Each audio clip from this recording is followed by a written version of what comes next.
नमस्कार दोस्तों, रामायण एक पवित्र ग्रंथ है। रामायण में भगवान राम के चरित्रों का वर्णन मिलता है। रामायण में भगवान राम के जीवन के संघर्ष और उत्तम जीवन जीने का ज्ञान मिलता है।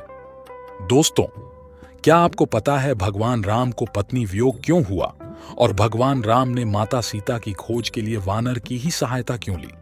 अगर आपको इन सवालों के जवाब जानने हैं तो इस वीडियो को अंत तक देखिए। एक समय की बात है, ब्रह्मपुत्र नारद जी हिमालय पर्वत की एक गुफा में बहुत दिनों से तपस्या कर रहे थे। उनके उग्र तप का समाचार पाकर देवराज इंद्र कांप उठे। उन्होंने सोचा कि नारद मुनि मेरे स्वर्ग लोक के राज्य को छीनना चाहते हैं। यह ख्याल आते ही इंद्र ने उनकी तपस्या में विघ्न डालने की कोशिश की। उन्होंने कामदेव को बुलाया और कहने लगे, हे कामदेव, तुम मेरे परम मित्र एवं हितैषी हो। नारद हिमाचल पर्वत की गुफा में बैठकर तपस्या कर रहा है। कहीं ऐसा न हो कि वह वरदान में ब्रह्मा जी से मेरा स्वर्ग का राज्य ही मांग बैठे। अतः तुम वहां जाकर उसका तप भंग कर दो। यह आज्ञा पाकर कामदेव वसंत को साथ ले बड़े गर्व से उस स्थान पर गए और अपनी सारी कलाएं रच डालीं। कामदेव और वसंत के बहुत प्रयत्न करने पर भी नारद मुनि के मन में कोई विकार उत्पन्न नहीं हुआ। अपनी तपस्या को पूर्ण कर नारद मुनि उठे तो उन्हें कामदेव पर विजय प्राप्त करने का ध्यान आया। तब उन्हें मन ही मन इस बात का घमंड हुआ कि उन्होंने कामदेव पर विजय प्राप्त कर ली है। इस प्रकार अभिमान से उनका ज्ञान नष्ट हो गया। तब वे अपनी काम विजय की कथा सुनाने के लिए शीघ्र ही कैलाश पर्वत पर जा पहुंचे और भगवान शिव को नमस्कार करके अपनी तपस्या की सफलता का समाचार तथा कामदेव पर विजय प्राप्त करने का समाचार कह सुनाया। यह सब सुनकर महादेव जी ने नारद की प्रशंसा करते हुए कहा, हे नारद जी, आप परम धन्य हैं, परंतु मेरी एक बात याद रखना कि यह समाचार किसी अन्य देवता को मत सुनाना। विशेषकर भगवान विष्णु से तो इस बात को कदापि न कहना। परंतु अपने घमंड के कारण नारद मुनि भगवान शिव के सुझाव को न मानते हुए ब्रह्मलोक चले गए। वहां ब्रह्मा जी को नमस्कार कर बोले, मैंने अपने तपोबल से कामदेव को जीत लिया है। यह सुनकर ब्रह्मा जी ने योग से चिंतन करके सारा कारण जान लिया तथा अपने पुत्र नारद को यह सब किसी और से कहने के लिए मना कर दिया। नारद के मन में अभिमान के अंकुर उत्पन्न हो गए थे, जिसके फलस्वरूप उनकी बुद्धि नष्ट हो गई थी। वे तो तुरंत विष्णुलोक पहुंचकर भगवान विष्णु को यह सारा किस्सा सुनाना चाहते थे। अतः शीघ्र ही वे ब्रह्मलोक से चल दिए। नारद मुनि को आते देखकर भगवान विष्णु सिंहासन से उठ खड़े हुए। उन्होंने नारद को गले लगा लिया और आदर सहित आसन पर बैठाया। भगवान विष्णु ने नारद जी से पूछा, नारद जी, आप कहां से आ रहे हैं और इस लोक में आपका शुभागमन किस लिए हुआ है? यह सुनकर नारद जी ने अहंकार सहित अपने तप के पूर्ण होने एवं कामदेव पर विजय प्राप्त करने का समस्त हाल उन्हें कह सुनाया। भगवान विष्णु काम के विजय के असली कारण को समझ चुके थे। वे नारद जी से बोले, हे नारद जी, आपकी कीर्ति एवं निर्मल बुद्धि धन्य है। काम, क्रोध एवं लोभ मोह उन मनुष्यों को पीड़ित करते हैं जो भक्तिहीन हैं।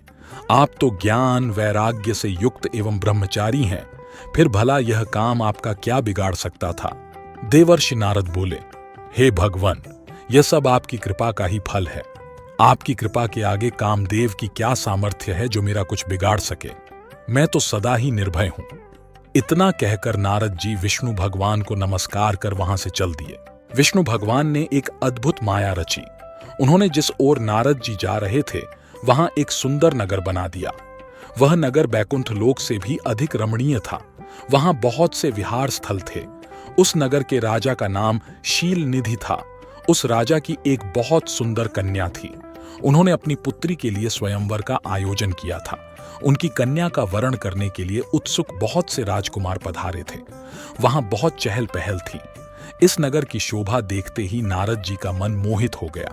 जब राजा शीलनिधि ने नारद जी को आते देखा तो उन्हें सादर प्रणाम करके स्वर्ण सिंहासन पर बैठाकर उनकी पूजा की।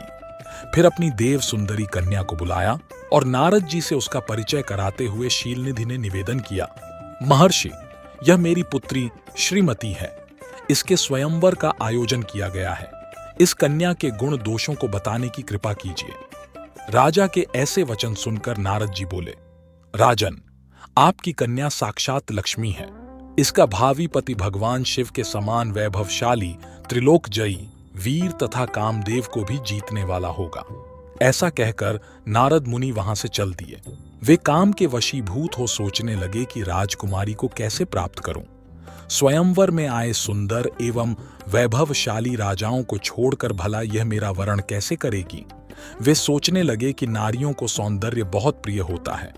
सौंदर्य को देखकर ही श्रीमती मेरा वरण कर सकती है।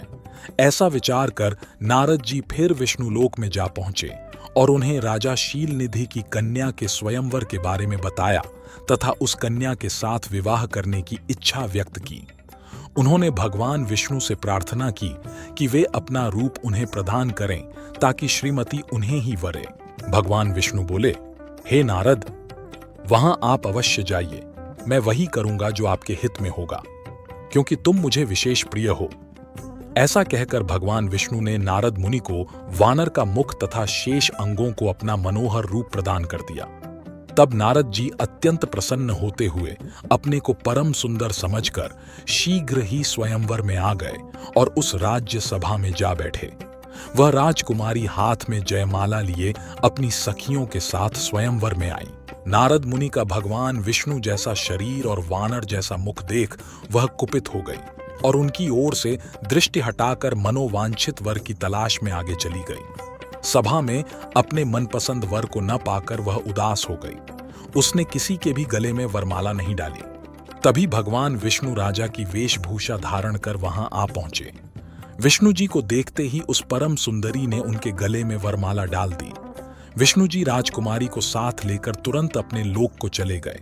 यह देखकर नारद जी विचलित हो गए। इस दौरान उन्होंने खुद का चेहरा पानी में देखा तो वह चौंक गए। वानर के समान मुख को देखकर वे अत्यंत क्रोधित हो उठे और वे सीधे विष्णुलोक की ओर चल दिए। वहां पहुंचकर भगवान विष्णु को शाप देते हुए बोले, विष्णु, तुमने स्त्री के लिए मुझे व्याकुल किया है। तुम सभी को मोह में डालते हो। तुमने राजा का रूप धारण करके मुझे छला था, इसलिए मैं तुम्हें शाप देता हूं कि तुम्हारे जिस रूप ने कपटपूर्वक मुझे छला है, तुम्हें वही रूप मिले। तुम राजा होगे और इसी तरह स्त्री का वियोग भोगोगे जिस तरह मैं भोग रहा हूं। तुमने जिन वानरों के समान मेरी आकृति बना दी है, वही वानर तुम्हारी सहायता करेंगे। तुम दूसरों को स्त्री वियोग का दुख देते हो, इसलिए तुम्हें भी यही दुख भोगना पड़ेगा। तुम्हारी स्थिति अज्ञान से मोहित मनुष्य जैसी हो जाएगी। दोस्तों, देव ऋषि नारद के श्राप के कारण भगवान विष्णु को मानव रूप में पृथ्वी पर जन्म लेना पड़ा। देव ऋषि नारद के श्राप के कारण भगवान राम को माता सीता का वियोग सहना पड़ा। जय श्री राम।